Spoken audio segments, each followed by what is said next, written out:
Welcome to today's video and a very happy new year to you all. In today's video we're going to be talking about how we can get you guys professional at Call of Duty. Now, I've spoken to a lot of professionals in my time, and I've also played in a lot of wagers and tournaments myself, so I know what you guys need in order to give you a good chance to becoming a pro Call of Duty player. And you've got to think of this as an investment. So the advice I'm gonna give you, just think of it as an investment. So whatever you put in is hopefully you're gonna get way more out of it when you become pro. And my first tip would be to get hold of a SCUF controller. Now, a SCUF controller is just gonna give you a huge advantage because you got the paddles in the back that are gonna make you jump whilst you're aiming.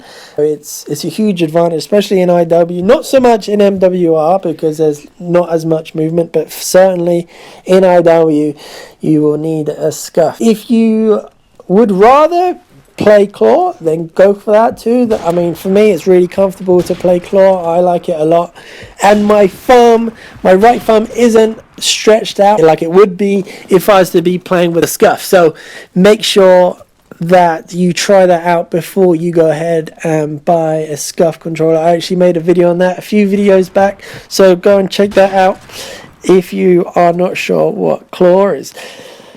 My next advice would be to get a monitor. Now, having a monitor over a TV is a huge advantage just because your response time is going to be way better. So you're going to be able to react to the enemies a lot faster than they can react to you. So it's worth having a monitor. My next advice would be to get really good internet. Now, I have 100 download and 20 upload. I used to play on like a 2 upload and a 15 upload.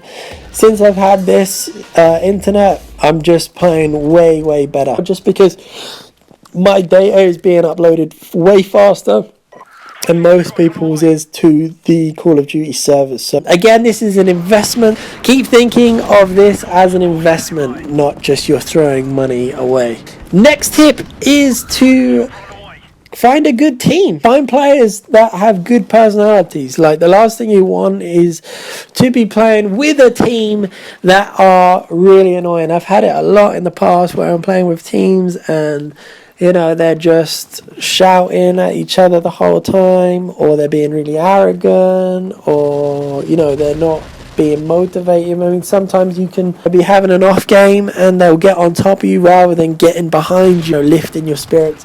So I would definitely go with personality over skill set. You can be playing with some people who are really good, but they're just really annoying, so that can get boring really quick.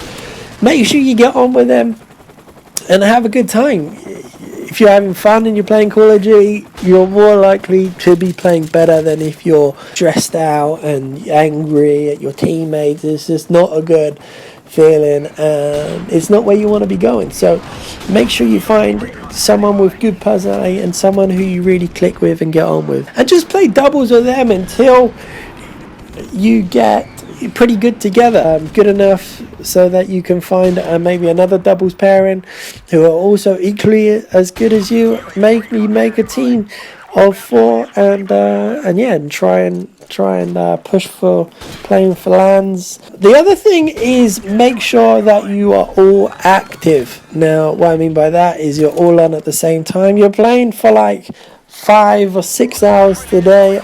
Again, this is an investment not only in your money but in your time as well. So you've got to put a lot of time into this, especially if you're going to be making the investment. You don't want that to go to waste, and you want to maximize your chances of becoming a pro player, because that's ultimately what you want to do. My saying is all gear, no idea. So a lot of people will buy all this stuff, but they'll have no idea how to use it, so they won't be using it to its maximum. So make sure you guys always stay active. You're on, you have a schedule.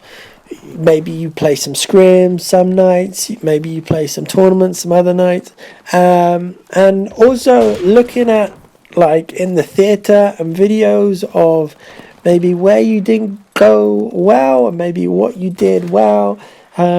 and just, you know, pinpointing those areas where you're not so good at and you need to improve. Anyways, guys, this one is now coming to an end. I hope you enjoyed this video, and I hope you enjoyed the advice that I'm giving you guys. Leave some comments down below if you have any more advice for anyone else who's hoping to try and go pro. That will really help this video out. And drop a like if you enjoyed, and also if you haven't, drop a subscribe. Hit that subscribe button. That will really help me out too. For now, it's been TibbsY, and I shall see you all again in the next video. Stay tuned. See you soon.